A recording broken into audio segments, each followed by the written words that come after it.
গতকালকে থেকে বাংলাদেশ জুড়ে একটাই নাম, ওসমান হাদি। শরীফ ওসমান হাদি, এক লড়াকু তরুণ। গতকালকে তাকে বন্দুকের গুলিতে মেরে ফেলার চেষ্টা করা হয়েছে। এখনো সে হাসপাতালে লড়তেছে। কোন দিকে যাবে, শেষে কি হবে আমরা জানি না, এখনো জানি না। খালি একটু জানি যে সে বাঁচার জন্য লড়তেছে। ফলে গতকাল দুপুর থেকে এখন পর্যন্ত এটি বাংলাদেশের প্রধান টকিং পয়েন্ট। আপনি না চাইলেও এই প্রসঙ্গে কথা বলতে হবে, শুনতে হবে আপনাকে। সোশ্যাল মিডিয়া ভরে গেছে, main media, printed media, video media, কেউ বাদ। এরকম একটা পরিস্থিতিতে সবার একটাই প্রশ্ন, হাদিকে গুলি করা হলো কেন? এই ব্যাপারটাকে আমরা কিভাবে দেখব? প্রশ্ন, কঠিন প্রশ্ন। তার চেয়ে বড় সমস্যার প্রশ্ন হলো, এগুলো নিয়ে যতটা যা আমি জেনেছি বা বলতে পারব, কিন্তু ততটা বলতে পারবো না। যার নাম নিব সমস্যা হবে। তার নামবাচক, যেটাকে নাউন বলি আমরা, নাউন দিয়ে বলা যাবে না, প্রোনাউন দিয়ে বলতে হবে। উনি, যারা যারা এটা করেছে, এটা প্রোনাউন দিয়ে বলতে হবে। সর্বনাম, সুনির্দিষ্ট নাম বলা যাবে না। সেই সুনির্দিষ্ট বা প্রোনাউনটা আসলে কিভাবে বলবো? আমি একটা স্ট্রাকচার বানিয়েছি, সেদিক থেকে দেখেন। আমার মূল বক্তব্য হলো, মূল সমস্যাটা তৈরি করেছে ইন্ডিয়া, নিজের জন্য, আমাদের জন্য। তার অরিজিনাল পাপ হলো বাংলাদেশে ইন্টারভিন করতে চাওয়া, আধিপত্য বজায় রাখার জন্য সব ধরনের চেষ্টা করা। এগুলো তো আছেই, এগুলো নিয়ে এটাকে আর আমি ফোকাস করছি না। মূল বিষয়টা হলো, এগুলো করতে চেয়ে এক না একাধিক, একের অধিক ফোর্স, মানে শক্তি বা দল এর পিছনে তাকে উস্কাইছে। একাধিক দল বা শক্তিকে উস্কাইছে, তার পিছনে থেকেছে। সেটা করেই যারা এই ধরনের প্লেয়ার, তারা করে। কোশ্চেনটা হচ্ছে যে, আপনি যখন এটাকে কনক্লুশন টানবেন, কনক্লুশন বলতে এখানে বোঝাতে চাচ্ছে আপনি যখন এটাকে একটা ইলেকশনিং জায়গায় নিয়ে যান। ইন্ডিয়ার ভাষায় এখনই নির্বাচন, আপনারা জানেন এখনই নির্বাচন, এটা বিএনপিকে দিয়ে তারা বলাচ্ছিল। ইউনূস সাহেব ক্ষমতায় আসছিল সেই আগস্ট মাসের 8 তারিখে।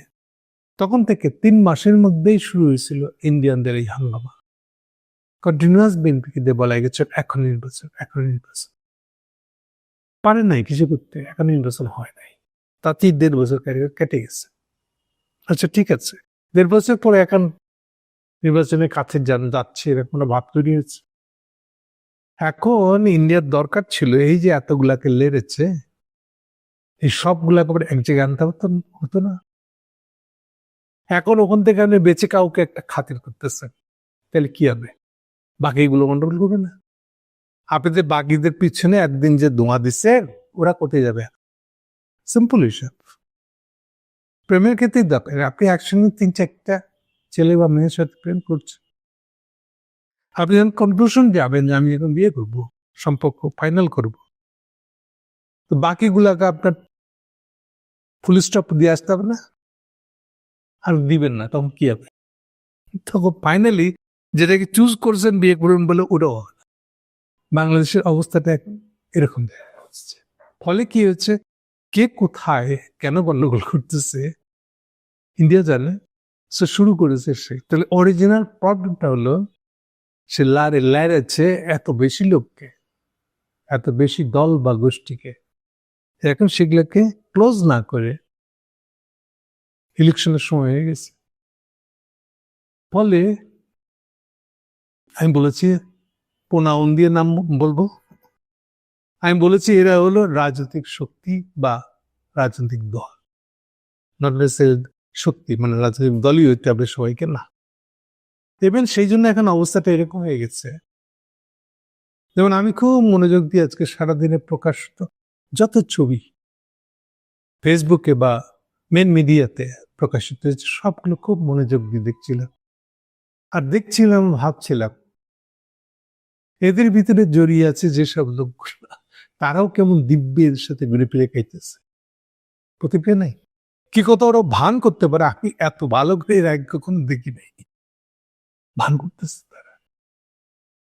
সার কথাটা হলো এই, মানে মূল কথাটা হলো এই যে শুরু করছে ইন্ডিয়া, কিন্তু পরে আর সেটা ইন্ডিয়ার হাতে একা নাই, আরো অনেকের হাতে চলে গেছে, অনেক হাতে খেলনা হয়ে গেছে জিনিসটা।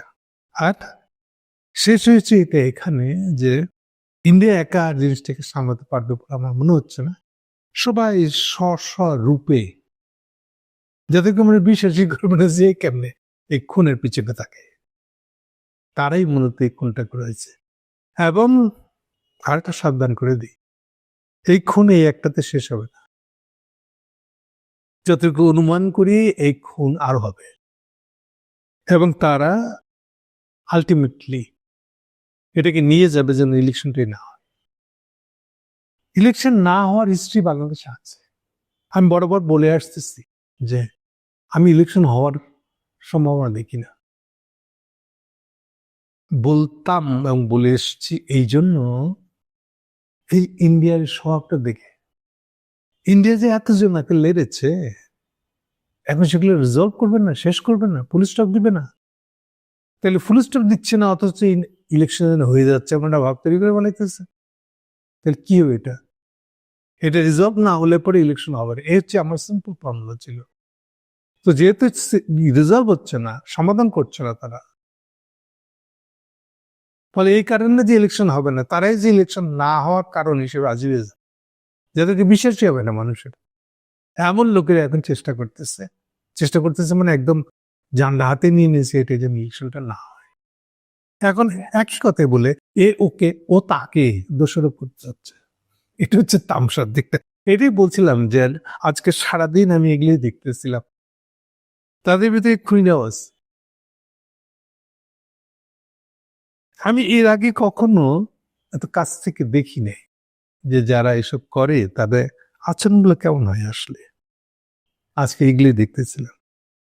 ওকে, সাম আপ করলে কথাটা হলো এই যে মূল মানে আওয়াজটা তৈরি করছে ইন্ডিয়ান ডিলিং অফ ইন্ডিয়া যেভাবে এটা ডিল করেছে, করার পরে এমন একটা জায়গায় নিয়ে গেছে যেখানে এটা তার নাগালে নাই, এটা তার কন্ট্রোলে নাই, এবং আস্তে আস্তে এটা অন্যের কন্ট্রোল থেকে অন্যের কন্ট্রোলে কোথায় যে যাবে জানি না, কিন্তু এটুকু জানি যে এটা ইলেকশনটা পোস্টপোন করে দিচ্ছে, একটা বজকট পরিবেশের দিকে চলে যাচ্ছে রাজনীতি। তাহলে সার কথা হলো এটাই, হাদির এই ঘটনাকে কেন্দ্র করে বাংলাদেশের রাজনীতি ক্রমশ এখন হেঁটে যাবে ইলেকশন না হওয়ার দিকে। তবে কিছু কিছু জিনিস স্পষ্ট করে বলে দিই, যারা আক্রান্ত হয়েছে আদি বা আগামীতে হবে বা যারা টার্গেট হবে মনে করেন, তার একটা ক্রাইটেরিয়া দিতে পারি। যারা খুবই বেশি ওপেনলি ইন্ডিয়ান হেজিমনির বিরুদ্ধে, বাংলাদেশে ইন্ডিয়ান হেজিমনি থাকতে পারবে না, এর বিরুদ্ধে প্রকাশ্যে যে স্বেচ্ছার যত বেশি, সে টার্গেট হওয়ার সম্ভাবনা তত বেশি। এটা একটা ক্রাইটেরিয়া দিলাম, এই ক্রাইটেরিয়া মিলান দেখেন অনেকই মিলবে। এটার পয়লা টার্গেট হিসেবে হাদিব আছে না, সে তো ওপেনলি সততার সাথে বলে যাচ্ছে যে, যেমন একটা বক্তব্য দেখেন, আমি সব ধরনের আধিপত্যবাদের বিরুদ্ধে দাঁড়িয়ে বাংলাদেশের স্বাধীনতা সার্বভৌমত্বকে রক্ষা ও একটা ইনসাফ ভিত্তিক রাষ্ট্র বিনির্মাণের লড়াকু, আমি আমার এই কাজ করে থাকবো। ওপেন খোলাখুলি বক্তব্য কি হতে পারে? আমি মনে করি এই জন্য তাকে টাইপ করা হয়েছে। সো জিনিসটা এমন ভাবে এখন কেচে গেছে, যে যা কিছু করছে এটা উস্কাইছে, এখন এইটা তাদের কারো কন্ট্রোলে নাই, এবং যারাই ঘটনা ঘটে তাদের মতন করে তাদের দিকে নিয়ে যাওয়া ভাবছে, আলটিমেটলি তাদের হাতেও থাকে কিনা এটা আমার সন্দেহ আছে।